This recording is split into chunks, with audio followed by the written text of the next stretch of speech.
April 2025, Pahalgam bleeds. May 2025, missiles fly. In just a few weeks, Pakistan India's subcontinent stood once again on the brink of nuclear war. India blamed Pakistan for orchestrating the Pahalgam terror attack, accusing the ISI of facilitating jihadi proxies. Pakistan denied the charges but retaliated with force when India crossed the line of control and the international borders in what it called precision strikes. The threats of escalation and the nuclear signaling, the war rhetoric, all of that echoed on both sides. But what really happened behind closed doors? Who controls the logic of deterrence in Pakistan? And how credible is India's new doctrine that seeks to call Pakistan's nuclear bluff, quote unquote? Welcome to Unraveled, coming to you from New Wave Global. I'm your host, Marvi Sirmed. And in today's episode, we cut through the fog of official narratives to ask difficult questions about state policy, strategic posturing, and the cost of conflict. The questions we shall raise in today's episode are: did the ISI really support or facilitate the Pahalgam attackers? Did the India succeed in setting new red lines that Pakistan has no appetite to cross? Is Pakistan still supporting what it calls Kashmir resistance and what India dubs cross border terrorism? Our guest tonight needs no introduction. General Asad Durrani, former Director General of Pakistan's Inter-Services Intelligence ISI and Military Intelligence MI, co-author of The Spy Chronicles with India's A.S. Dulat, and one of the most provocative and candid voices on regional security in South Asia. Welcome, General Asad Durrani. Thank you, Marvi. Thank you. General Sab, India has categorically blamed Pakistan and more specifically the ISI for orchestrating the Pahalgam attack. Given your former role in how do you respond to this claim? Does ISI today still have operational linkages with groups like Jaish or Lashkar-e-Taiba? You see, there are certain things which happen as a routine. It's a standard drill, let me say, from the other side, and one has seen it for many years, especially after Modi came to power. Every few years, something happens. The blame is put on Pakistan, whether we do it or we don't. At times, can be proven that we didn't do it. It was a false flag operation. There are a number of such cases. My take on this is that it doesn't really matter. Once you know that the other side is going to do it, and if they'll find any number of pretexts to do it, then the onus of response is on us. The latest example is, for so many reasons, I think, turned out to be entirely in our favor. Number one, it was driven home here that I think the proof that we keep asking, that's the politics, that's for the politics, that's for the birds, that India would do something because of whatever it has done or anyone else has done, that is immaterial. So we'll have to respond. And we better be ready. And one would say mercifully, I was also surprised that how well prepared our side was, especially the Air Force, to give a response. Now, that is one thing positive that has happened. The second one is perhaps also important, and that is that since it has been happening such a long time, and we can go ahead and arguing that no, we were not there, and under the circumstances, and there can be books that have been written about false flag operations, including Mumbai. I have seen the governor of Indian occupied Kashmir coming on the television and saying, frankly, that he was warning when this,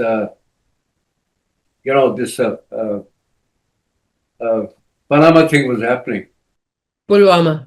That was happening. That I was warning Delhi that this is building up and says, forget it, let it happen. We'll put the whole thing on Pakistan. Now, it has happened so many times. It is quite possible that the Indian narrative was accepted, especially by their own people and sometimes your outsiders. Hmm. whether that matters or not. But this time around, it Hmm. has backfired in a very big way. I Why do must you? say, not only because of the response here, but Hmm. also because no one has believed that the Indian narrative was correct. And thirdly, I think this was a matter of collective media suicide because they had lined up everyone.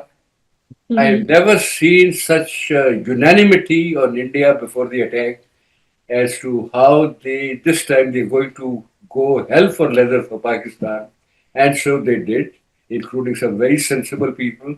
And once it happened, and after some time, looking at the reaction and the results, I think they are the people who've gone undercover.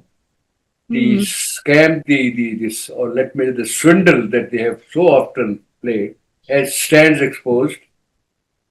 I think also in front of their own peoples. The others were either, nonchalant, couldn't care less, neutral, but this time they also seem to have accepted that this is the Indian theatrics that they play every time. So that is the second thing, advantage that I think has happened. But sir, Indians believed.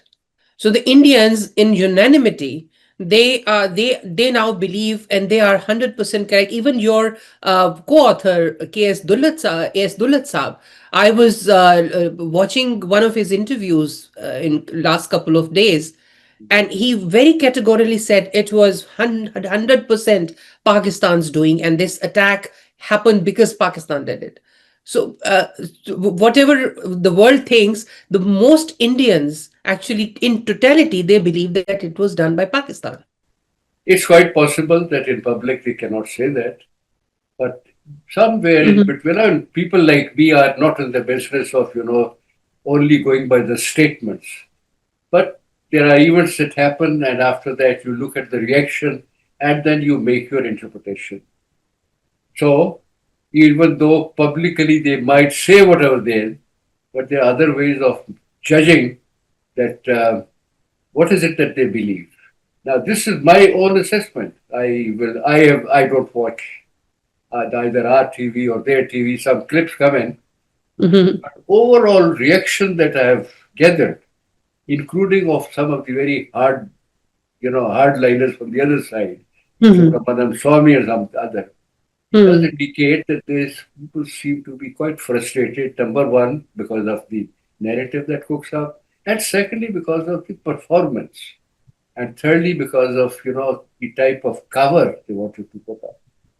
So I just believe that all said and done, we seem to be not because we prepared for it in that manner, Mhm. except for the physical response, that Mhm. it just turned out that collectively, whatever has happened inside, outside, and so on and so forth, um, India has lost this round by actual, the event. There are a couple of others also on which I had based my thing, but after Trump intervened, because Trump would not have intervened if it was Pakistan that was in trouble. Trump immediately intervened because India sent an SOS, and for Trump it is so difficult to have one of its main partners because its rivalry is with China. And against China, India is an important ally or instrument for Trump. And so, if it was seen in trouble because of Chinese weapons, Chinese, technology, and because of its foreign relations, it had to do something. It had to do Yeah, and but sir, quickly.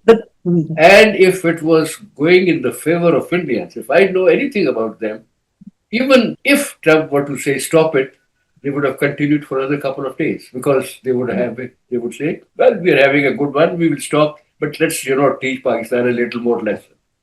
Hmm. So that whole thing put together, and I said in the even before the whole thing, the ceasefire, Hmm. one did get some indication that there was a desperation on the other side as to Hmm. how to bring this thing to end. I can talk about it if you are interested. Yeah, But but there is another one. Nowadays one keeps talking about the nuclear stuff. I think that gets exaggerated, overplayed. There is no threat of nuclear use. nuclear thing is, if at all it is going to be used, it comes at a Hmm. very late stage of war in one country is absolute in desperation. It's a psychological weapon. It is used for that part. But when the Trump says they're going to go nuclear and a nuclear war starting, that is just to justify you take credit for it. When anyone else says the two countries are going to go nuclear again, they are expressing some sort of an apprehension, but it was never close to it. I don't think in this or in any previous encounter that one has known over the last 20, 30 years, Hmm. the two countries were anywhere close to even be thinking about use of nuclear weapons.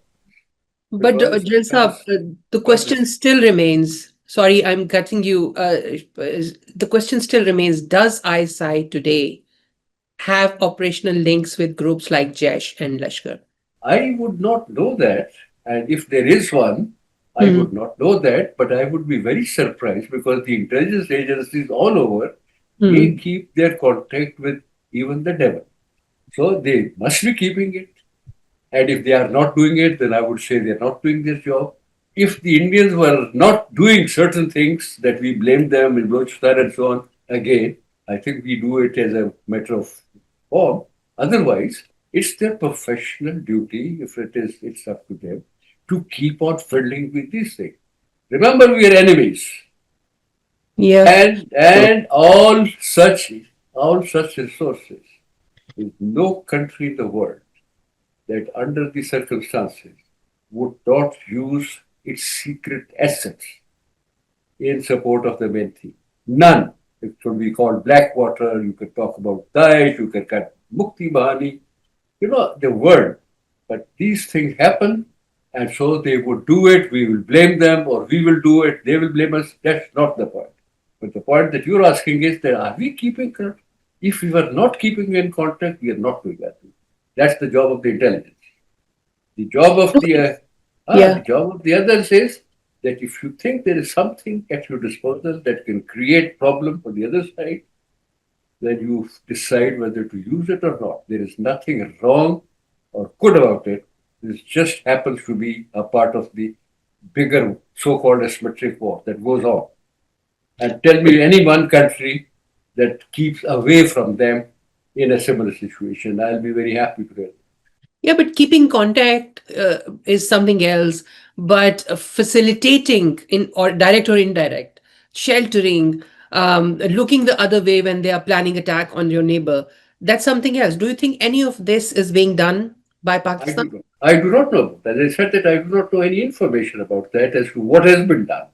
I Hmm. only know that you keep contact with whatever agency that you like to or whatever group they want to, and you come to a conclusion that this group could do something useful in Hmm. pursuit of your national aim. That's why I said, is there anyone that will not do it? I have not so far found anyone. Don't tell me this. As I said, that's why I take the names like Blackwaters and Mukti Bahani because it is done, always done. So It's part now of it. Pakistan should not be, Pakistan's fault is that it goes on defensive and says we don't do it. No, Hmm. there's no need. If I were there, instead of whatever Khaja Saab was saying, I would have said, any assets at our disposal, if we can use them in pursuit of our national objectives, we will do it. You have a problem, go ahead, do something else. Do something else. Take the court, take us to the court if you like.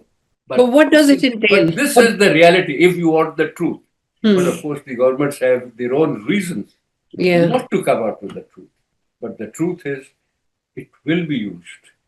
Yeah, what does it entail when we say these elements will be used, these assets will be used? So Yeah. what does the use entail? The use means that there are certain things that you cannot do. There are certain things Terrorism. back, some, I mean, there are certain assets that you cannot reach out. I can talk about, Balochistan, there are things that India wants to done and it cannot do it. So it will use either BLA, it will use someone else, it will use its own people. That's what it means. So to do harm to the enemy.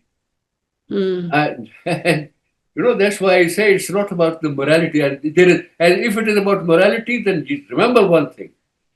the state, whether it is Pakistan, India, United States, any state, it can it commits more immoral acts, illegal acts, more terrorist acts than the non-state actor. There are, Yeah. yeah, I mean, this is also something that people should know about, and we can Mm, also talk about. People like me have a duty to talk about it. That mm, look, as far as you people can go and bad name a particular group or mm, say this is right, but remember that this is not the only group that is using it. The mm, state also uses the same thing. I mean, Israel is an extreme example, but even United States was targeting public target, knowing fully well that mm, there were no military institutions there. It would still go for the civilian habitats just to convey a certain message. So this is what terrorism means. If mm, you want to have terrorism defined, this is mm. what it is. Otherwise, the terrorism is, technically speaking, either a technique of fighting war, both use it, or a tool of politics. If you don't like somebody, you call it or blame it and say you are a terrorist. So when Bilawal Bhutto Zardari says we are not perpetrators of terrorism or sponsors of terrorism, we are victims of terrorism, there is we should take it with pinch of salt. No, I'm not going to speak for him. It is up to him. He makes a political I mean, statement, he's and this speaking for the state of it makes Pakistan. a political statement. That is his job. He is not the one who can talk so frankly as I can.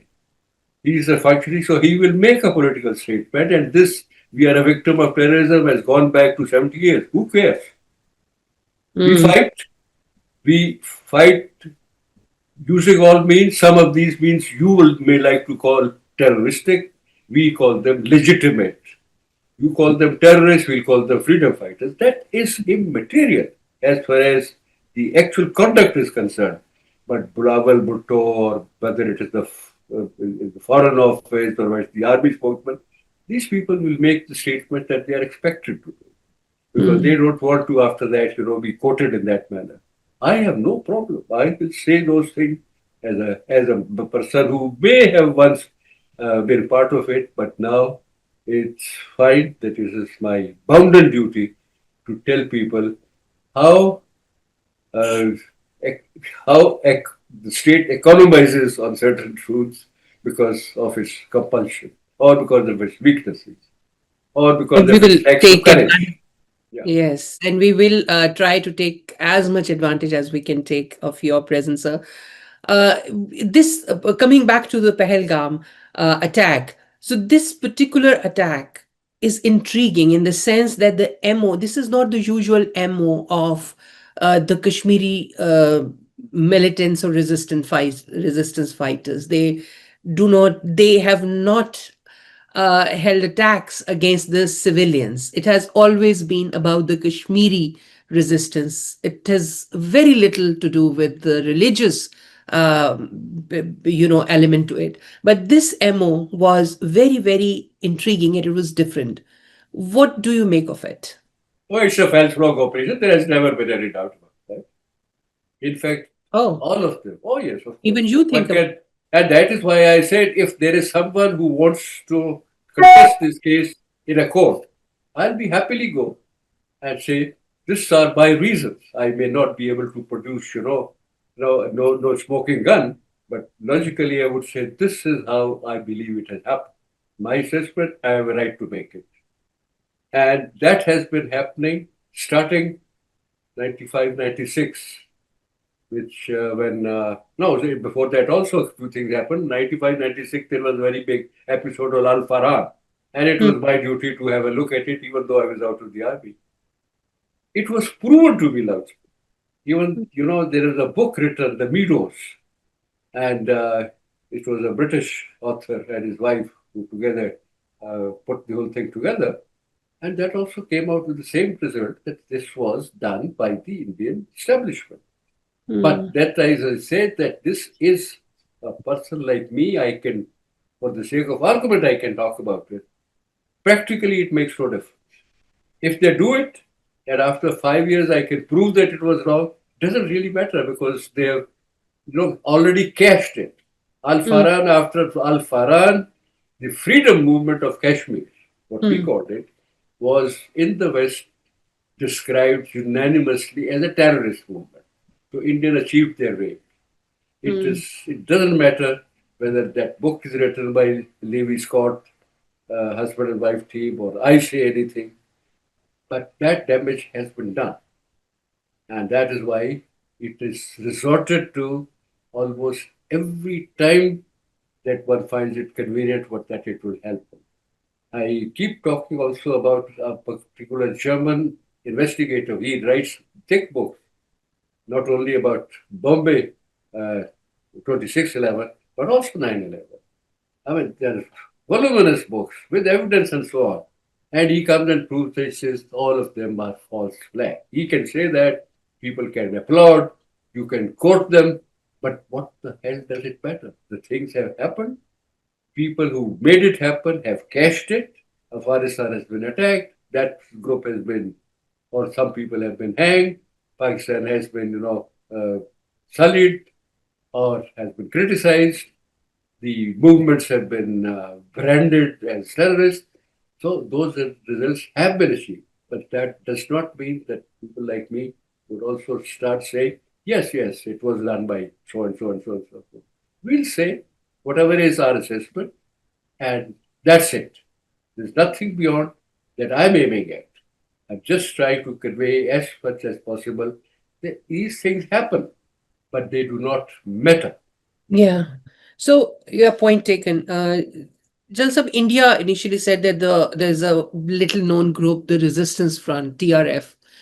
That was the group India claims carried out the attack. And in fact, on some social media platform, TRF reportedly claimed the attack as well, but then retracted the claim. And India, but India still insists that it was the TRF that attacked in Pahalgam.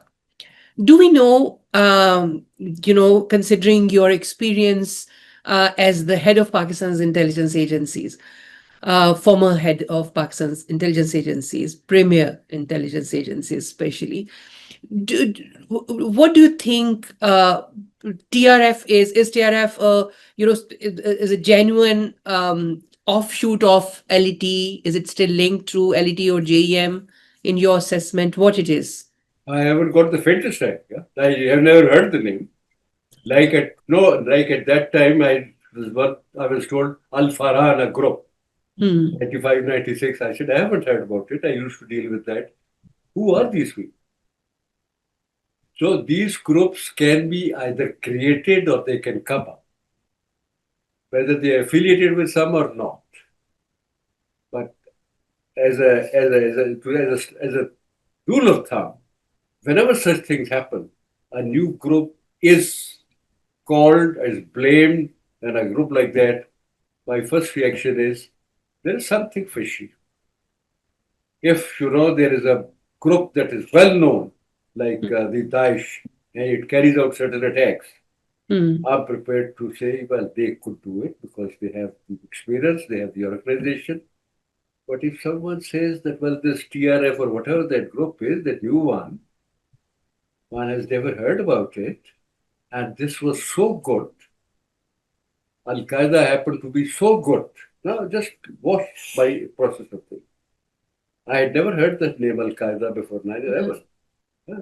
But someone said Al Qaeda did it. I said, are they so good? A new group can hijack 4 planes in a synchronized manner. One is difficult enough.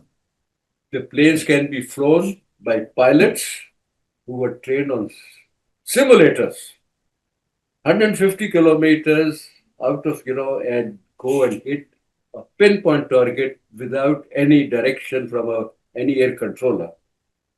And while this thing is happening for 45 minutes, the world's best air defense system does not even react. Here, we can scramble our people in our aircraft in 10 to 12 minutes. 45 minutes, American Air Force did not take to air on So 9/11. you believe even that was false flag? Oh, I'm just talking about, the way people should be able to think it, whether they can prove it or not. But this process would try to put a few things together for you.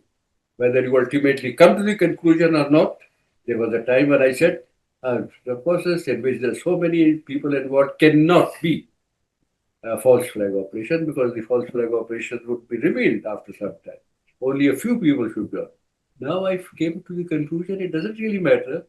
The whole organization can get involved. And later on, whenever you say, these people, yes, our people did not do it correctly, we were told to shut up, the radars were switched off and so on, it has ceased to create any effect. It does not get even the attention. So this is the potency of carrying out such attacks. But once again, I say that this is the logic of thinking if you want to get it, if you must do it. It's a futile exercise, frankly. It doesn't really matter. They did whatever they did. And if there is another group that did, India attacked, we responded. Now that's the main thing that for me is more important, that we could respond in time, in time. 9/11, 9/11, whether it was genuine or not, they attacked a country which had nothing to do with 9/11. Saudis were 15 out of 19. There are others, but attack was against the Afghans. Taliban were not asking these questions. They simply went ahead and put up their resistance. They fought for 20 years and won. Now that is what people that target countries supposed to be doing. Not arguing, not going, moaning and wailing, but getting ready for whatever the enemy is going to throw at. This is the hardcore world. This is the real world. Sure, it is. And Pakistani politicians have been talking, in an interview with BBC, Yalda Hakim, former, current defense minister Khwaja Asif said that Pakistan has done the dirty work for West for 30 years or how many years, and by backing the militants in the region.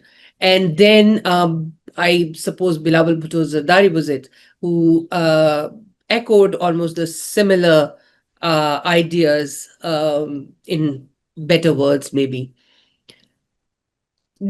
Was this a strategic necessity or a moral or strategic failure to have done that? Nothing. It's useless exercise.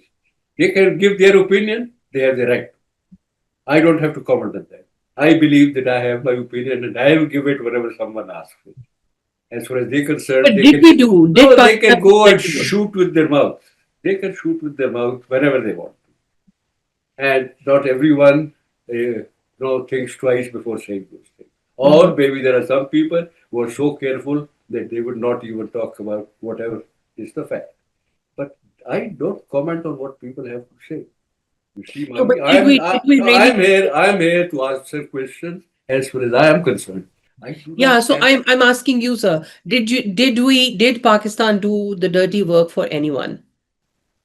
No, for heaven's sake, how would we do a dirty work for anyone else? We have enough dirty work, if you call it dirty work, I call it legitimate work, to do for ourselves. Now, which other country for which we will do this work? Not for the United States, not for India. Every time I'm talking about whatever I've known. Whatever we did anything, it was all for our thing. If we supported the Mujahideen with the Soviet attack, it was not because of the United States. The United States came 2 years later. We started supporting them, and that is something live that I know. It happened I was not involved, but it was happened when I was in service. And so that was the one we did. And you can say Mujahideen were not Mujahideen and they were terrorists and resistance fighters, etc. We did it for all. Similarly, most importantly, whatever we did in Afghanistan, helping the Taliban, was because in our assessment, this was the right thing to do. Some people may disagree with that, but that's their right. But we did against the wishes of the United States because we believed that we did it, that we had to do. So the work we did, rightly, wrongly, dirty or clean, was always our decision. or no I one appreciate else your should. Yeah, honesty in that. and a couple of times when one did that on behalf of someone else, it badly backfired. So when Musharraf period, or Musharraf's initial 1 or 2 years, I can talk about, because I Hmm. saw that happen. That he was acting because of, well, he thought that he had to do it that way because United States wanted it. He also realized after some time that was wrong. I mean, except for that, it wasn't dirty. It was just, doing a few things on behalf of someone else, which did not work out.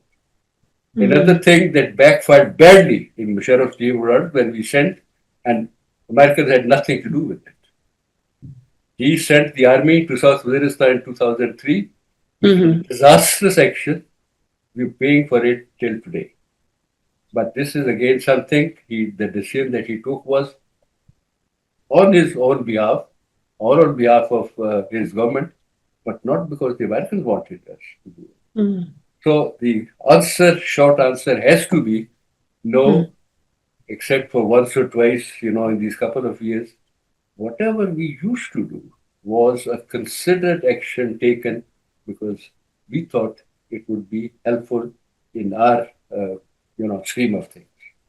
But did it help in our scheme of? Oh, yeah, I mean, sometime it may not have. Even that is, that is a point that you make a decision Hmm. and sometimes you say that, well, I took the decision in all good faith, it did not. But then the fact is that whatever I'm talking about, these actions, like supporting the Mujahideen, supporting the Taliban, they turned out to be our favor. We won every time. We won. Taliban won, or the Mujahideen won, or the Afghan resistance won, with some support for us against the mightiest powers in the world. And who came to occupy that country? Not that the Afghans wanted to go and attack. So the But what thing did Pakistan that get out of it except accepting the label of sponsoring state? there's just something, that people would like to come and argue with it. My point is that it is, regardless of how you describe it, if there is a foreign power in Afghanistan, it may be, not only the Soviets or the Americans, it could be Saudis or anyone. Pakistan is going to help the resistance because Afghanistan under occupation, some people will continue to resist, debris falls on Pakistan. And so Hmm. that is the core policy of Pakistan ever since I have known that Afghanistan must remain free of foreign troops because But other Al than Qaeda the was also foreign, but we did not think so.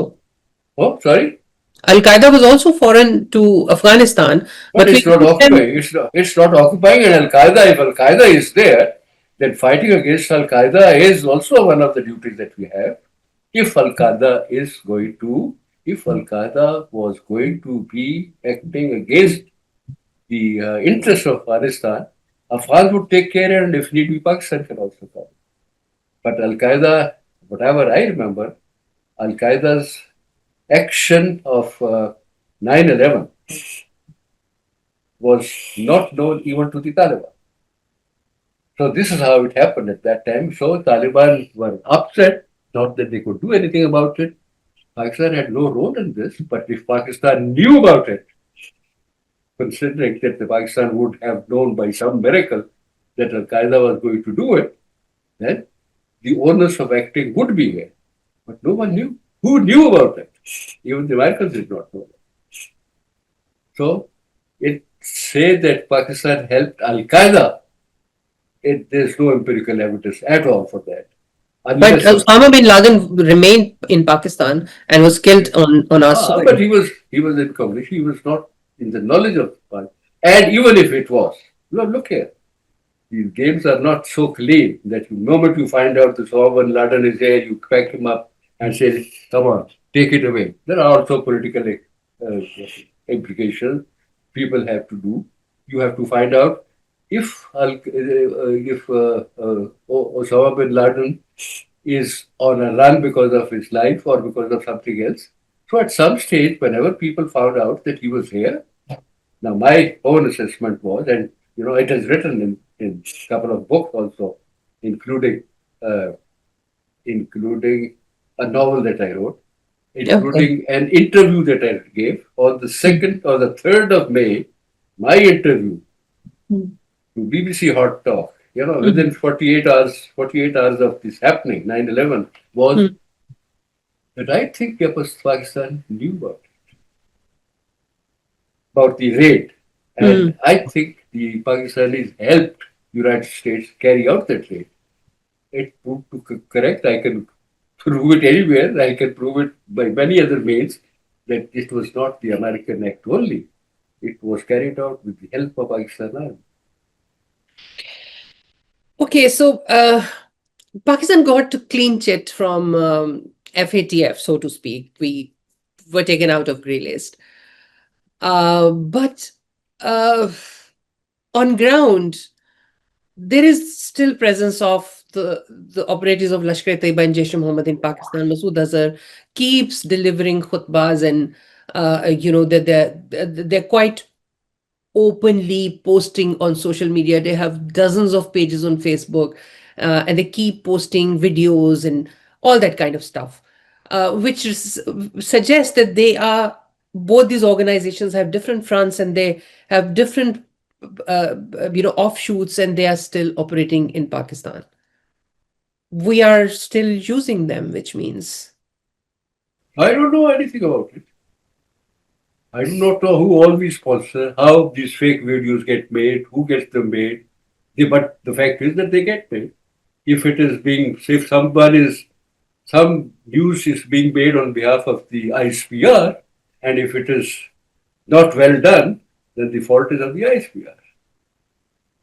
Otherwise, as far as the fake thing is concerned, I think the media landscape is full of them. Even the mainstream media talks about things which, to me, it has no relevance with the actual thing that is happening.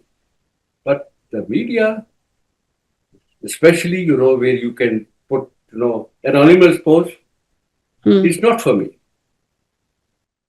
But they're not so anonymous. Their names, and then I mean, there has been a lot of evidence that they were there. Even the pictures of those, one of the imams behind which the funeral prayers were attended by the army chief recently in Muridke, probably, was also is also reported to be a very close, lieutenant of Hafiz Saeed. Oh, I just so happens that I know nothing about it. And I've said that there are things that I would not know. I may not have seen them, but I know about one thing, and that is that the first reaction whenever something comes up in media is it must be wrong.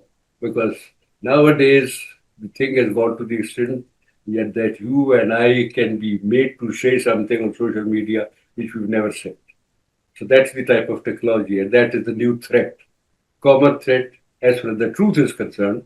But of course, the soldiers of fortune will be very happy to make use of them. And you will be probably, talking for jihadis.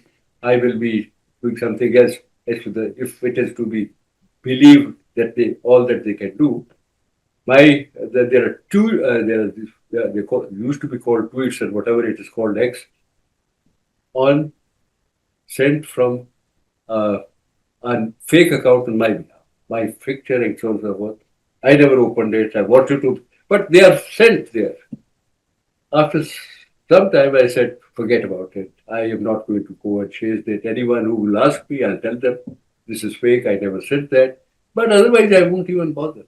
So this is a media war, or the fake media war, that I'm not going to get involved because it's unwinnable for a single person.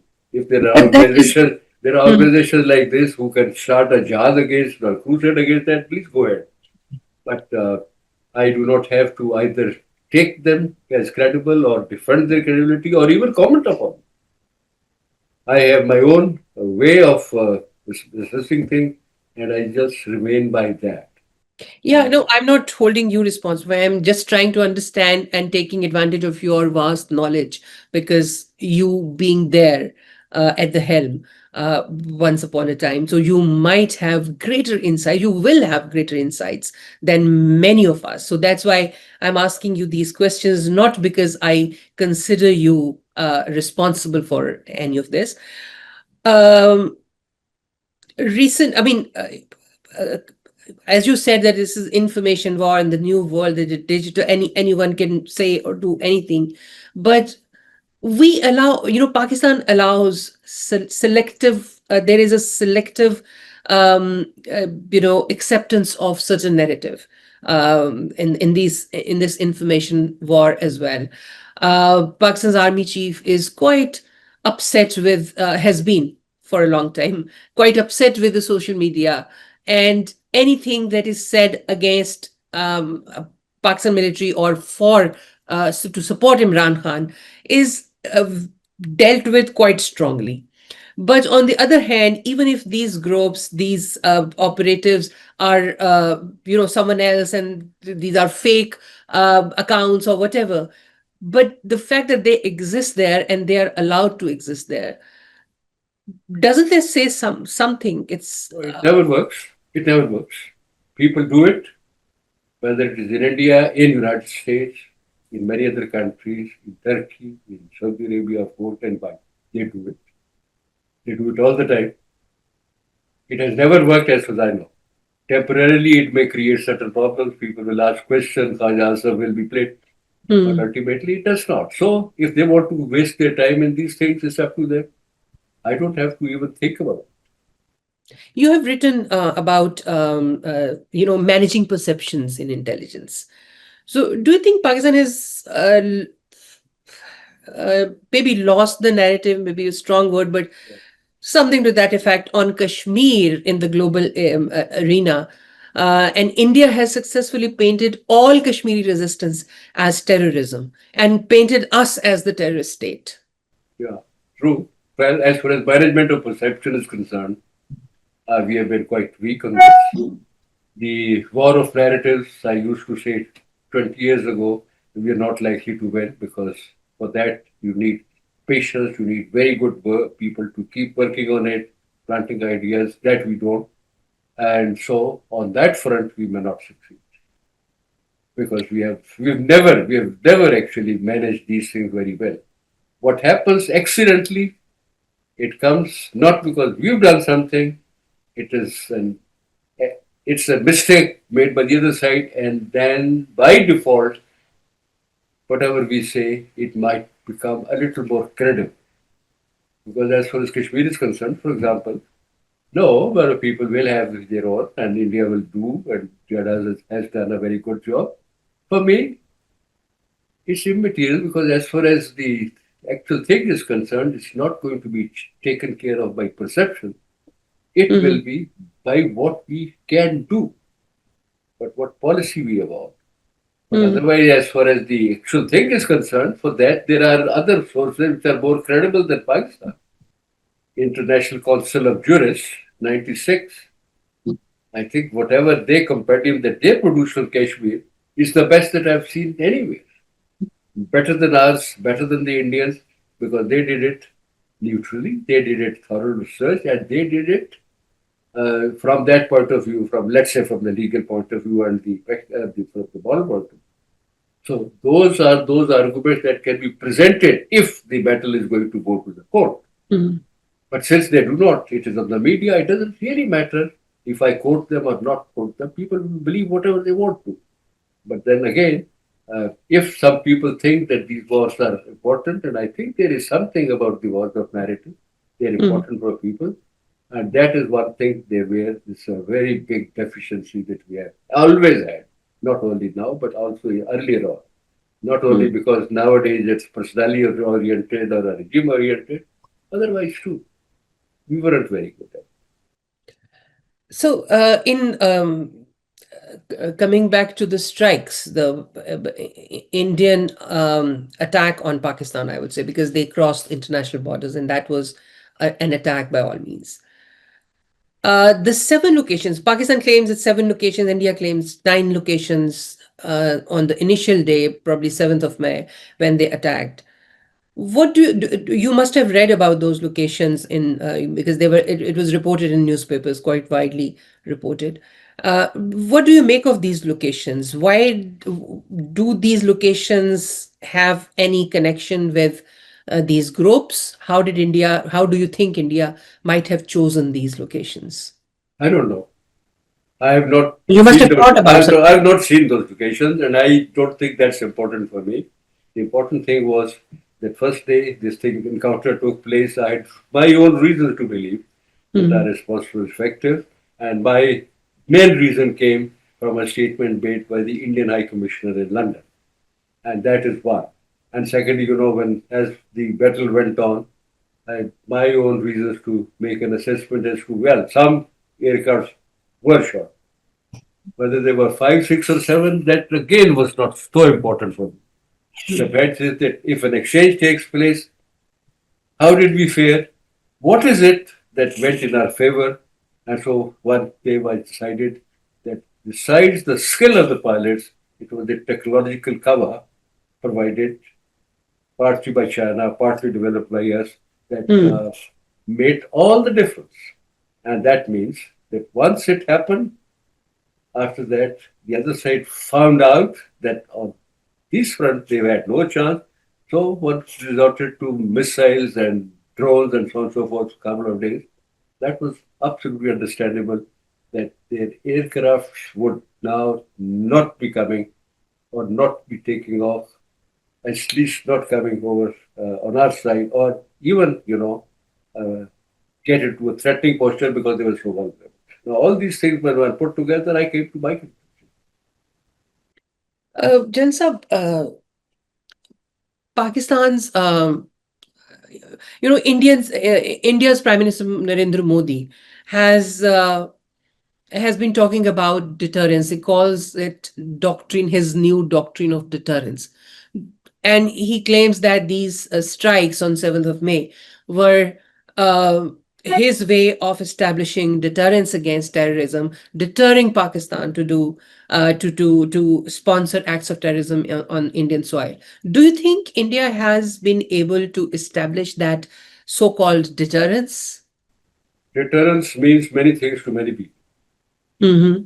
Deterrence actually means that, well, you are going to prevent the other side from taking an action that's going to be very harmful. It can fire back. It can also, a nuclear deterrence does not mean that even on the day one nothing will happen. Mm-hmm. No, because the nuclear button is not likely to push except in extreme circumstances. So those 5, 6, 7 days normally, even the India grants, 96 hours, all those are available to you like they were available to us. In case of Kargil, we knew that one could do Kargil even though the nuclears are there. But Kargil is not going to cross the nuclear threshold. So there is something called the nuclear threshold. So as long as you can keep below that, you can have your cold starts, you can have your Kargils, you can have your Pulvamas and so on and so forth. You can have them. So Mm-hmm. that deterrence does not mean that it has deterred you from every action. The nuclear deterrence means that a big war can be deterred. That remains. If now, if whatever Modi is talking about, I don't think he is the man who can talk about these things as a professional. But if he means that he will just by making an announcement, the Mm-hmm. other side can be preventing from certain action, that's not going to happen. Because merely based on, that I will not fire first the nuclear weapon does not mean that you will not fire the first. You made that statement for any number. It is up to us to find out whether they would be the first ones to use it or they will not be the first ones. But he has also Okay. said that he will call Pakistan's bluff. So does that mean he will just do the first strike, nuclear strike? It can happen. It can happen. That certainly can happen. They can fire the first one. But then the deterrence is, in case of nuclear, the deterrence that you can fire once and you can even fire more than number of weapons. You do not know how many Pakistani weapons would not be affected. Yeah. Even if 5 weapons surprise, now this is a broad calculation, that means we can hit back. And even if 2 of them reach Delhi, your deterrence has failed. In that sense, the objective is failed. So even before firing the first weapon, you're thinking about how the enemy might retaliate. And that's why I said that deterrence is inbuilt in nuclear capability because you do not know what the other side. But That's the I think you were right when you said that deterrence means different things for different people. yeah. So when we Pakistanis talk about deterrence, we mean nuclear deterrence. But when Prime Minister Modi was talking about deterrence in his last speech, he meant, and he actually explained it so, that by doing this so-called Operation Sindoor, he has made it sure that Pakistan will not indulge in acts of terrorism on Indian soil. Do you think he has been able to, has he has did it? I was only giving an example by the nuclear thing because that is when the deterrence. But as far as conventional deterrence is concerned, just by his saying that Pakistan will not do Mhm. it, it will not happen. Pakistan may not do it for any number of other reasons. If you think that by doing it, something drastic is going to take place, may not do it. But just because he said, because next time, he said that, but next time there is another thing that happens. Now, according to him, he has deterred us, we are not involved, so there's someone else who must have done it. But is he going to buy that story? He says, no, no, my deterrence is failed. It's still Pakistanis who have done it. So that's why I say these stories and these narratives and these arguments are for public, are Yeah. for people like us to talk about. Otherwise, when it comes to the nitty gritty, people will make an assessment. Now, should we carry out a hard false flag operation, Pakistani side? Should we do something so that India is in trouble? Well, let's see what happens. It will still happen if we think that by doing it, the reaction from India, we will take care of that. So by statements, these declared doctrines are, not, as I probably said that twice or three times before, they are for political consumption. Mm. Actual thing is for us, for the professionals to carry out an interpretation as to what does it mean. Cold Star doctrine, Mm. absolutely sensible. It is up to Pakistan to say if it happens, then what will we do? Chanzam, now I really want to take, to benefit from your military experience. I want to. I mean, something is intriguing me about India's attack on Pakistan. So first day, 7 or 9 locations were hit and claimed that these were terrorist targets. And those locations were precision strikes, which happened. Pakistan couldn't do anything about it, despite knowing beforehand that this is going to happen. But Pakistan was able to down their 4 or 5 or 6 jets, and all of them were downed on their side, not on our side. Which means they didn't arrive in Pakistan's airspace. So Pakistan effectively retaliated, but somehow our air defense system could not respond properly, probably. And so I'm saying this because I don't know anything about air defense system. But the perception that India has been giving to the world is this. And also, according to Indian media, only probably 2 locations that India attacked on the first day, were allocated to Indian Air Force. The rest of it was Indian military. So the 2 locations that Indian Air Force was to act upon, their jets were downed. So, which means that Indian Air Force is not at par with Pakistan. Pakistan Air Force has either is at par or is more dominant, more powerful, most stronger than Indian Air Force. What do you see? How do you see this? Pakistan downing their jets on their side, but um, letting happen the 9 or 7 precision strikes. See, once again, people like me, there's no way that we will be able to now say precisely that whatever they are saying is correct. Hmm. They've said some places have been attacked. Person my league said there is no way to stop anyone. Not even the Taliban cannot be stopped from, engaging certain things. You can fire 50 missiles and 5 or 10 will get through every time.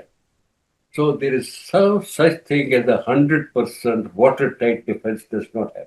So something must have come across, whether it is Indian Air Force, whether it's the ground force, something must have happened. After all, those things did happen. The air defense system, our defense system, how many of these were intercepted? I do not. Sometimes people would not even know how many get intercepted because that thing never happened. Iron Dome supposed to be one of the most effective one. It was breached even by a country like Yemen, and I can understand that it can happen because foolproof systems are not there anywhere. There is no such thing. So something must have happened. But I was not actually even thinking about this to how many they fired and how many got through. All that I was, well, some people must have got through. Attacking madrasas and attacking mosques is one of the simpler things because they are not defended. It is once you go and for a base and you make a breakthrough, then one could say, well, this base, the air defense must have been weak. And so if there is a BrahMos missile that is supposed to have done some damage to the base here in Sabah, yes, it breached. It must have gone through. I do not know how many were fired and how good. But then the point is not this. The point is that in a war, there are a number of things that will happen. You can take care of a few, and you cannot take care of many others. And this Yeah. is established. This was established long time ago when India was acquiring PSC 5 or something. I mean, this was the defense system. And I said, but it cannot stop. It was against nuclear. Even if one gets through, what will happen? It's not like conventional weapons, nuclear weapons. When you are involved, even two or three get through, the whole thing is over. And the Indians were upset. We know that it's not going to be effective, but we still want to acquire it because it's a technology that comes with it. So they will do it because of technology. The others will sell it because of the money. But as for the effectiveness is concerned, we know that their 100% effectiveness is not there. Never. Pakistan's, as far as Pakistan's weak spots or weaknesses are concerned, I would not like to go into that details because Pakistani military would know it and the world doesn't need to know. So I would focus on what strengths do you see India had? What was the most potent point of India's military or air capability that Pakistan needs to focus on to be at par? I'm sure they must have found out if there are any strengths, but that is not, at that time when this 4 days exchange takes place. I think what came to the fore were the weaknesses on their side because they were not, they did not expect this type of thing. So that was, if not the weakness, at least that was the deficiency there. In our case, the strength was that we had something about which the Indians did not expect. Now that they know that something like this has happened, they will prepare. How we are going to now prepare for a little war, that is the challenge. Jalsa, my last and final question is, if you were advising Pakistan's leadership today, what would you have advise? What does Pakistan urgently need to focus on, militarily, diplomatically, institutionally, to deal with such crises more effectively? Everything counts. That is what the national policies are. They integrate everything. My advice would be never let your guard down. The type of enemy that we have, the type of environment we have, you can be absolutely sure, like I am, that something else will happen. It may happen in 6 months, it may happen in 6 years. It may happen in a kinetic way, overt way, it can happen, covertly. But something will happen. So it's the onus is on you. You prepare for all possible action from that side. Because if you relax, and that is the place vulnerability that you'll offer to India, it will use it. So don't go around moaning and groaning, and so this has happened. Someone please come and stop them. Someone please come and resolve Kashmir. No one will do it. No one can do it. No one can solve Kashmir affairs for us. That is for us to do. Or if we are sensible, we will find the right way. But that those statements people think they should make, and I find them pathetic. Please come and solve. No, say you cannot resolve Kashmir. Kashmir is for us to resolve. We will take care of whatever India does next. This is the message that I'll say that you give and also prepare for it. Though not as a bala, but actually prepare for it. Because the wishfulness is a very big disadvantage, it's a catastrophe. Someone will come and do something, someone will not come.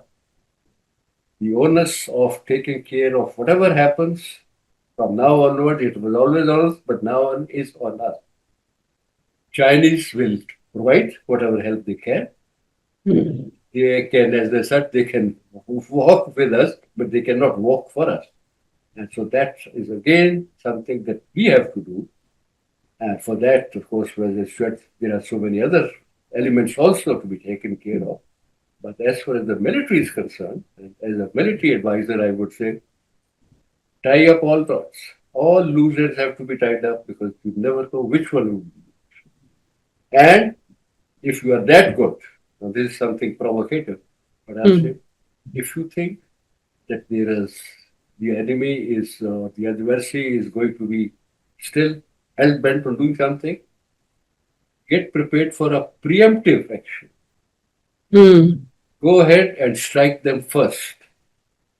Otherwise, you are waiting, and the initiative is with them, and you are waiting when they'll come. You do not know how they'll come. So, if you are ready to carry out a punitive action, do it. Now, this is the advice that someone will do, not because of any gungoism or not because one does not, because in a real situation, this is something that will count. Get ready, and if you think the other side is not going to behave correctly, then go ahead and take the initiative. That's what a smaller country does. Yeah, but sir, just to invoke Sun Tzu, I believe he said that he wrote in his Art of War that acme of a war does not is not in fighting a war and subduing your enemy. The acme of war is subduing your enemy without fighting a war. So, do you still think we should? War is on. War is on, Marvi. The World War is the third or fourth World War is on. It is being fought. Its kinetic is very little, and kinetic will also be little, but on many fronts it is being. And people do it diplomatically, people do it psychologically, people do it propaganda-wise, all sorts of nonsense. So that war is on. I'm just saying that if you are better prepared, at least for certain respect to take care of, because they can be more decisive, because they create effect on the ground. So that's what I was saying. And as for when I talk of preemption is the tool with the weaker, with the smaller country. It's not because the other country can say, we'll take care of whatever happens to us. We're all right. We don't have to. But if you are a smaller, if you are a country with less resources, you do not know what will happen. And so instead of just giving the initiative to them and deciding them the time and space, you can also take initiative. So this is a superior strategy, provided you can pull it off. Yeah, very big problem. Oh, that's a big provision. But you said, what will you advise? My advice would be get ready. Thank you very much, Jal Saab. That it has been a pleasure talking to you, and I really appreciate your blunt honesty in answering every difficult question that one poses. So thank you very much for being you. You're welcome. Nice talking to you, Marvi, once again. Take care. Take care. And as South Asia simmers under the heat of nuclear anxieties and nationalist politics, conversations like these become not just necessary but urgent. Whether one agrees with General Asad Durrani or not, one thing is clear: the region cannot afford another round of brinkmanship without consequence. If resistance becomes proxy and diplomacy becomes performance, like Prime Minister Narendra Modi has made it so. We are no longer negotiating for peace, we are rehearsing for disaster. This has been Unraveled with me, Marvi Sirmed. If you found this conversation meaningful, do like, share, and subscribe to our channel and tell us in the comments. Is it time for Pakistan and India to finally dismantle their illusions and their weapons? Or, as General Durrani said, not just prepare for war, but act if you can, and if you can pull off. Until next Right? time, stay critical, stay conscious. Have a good one.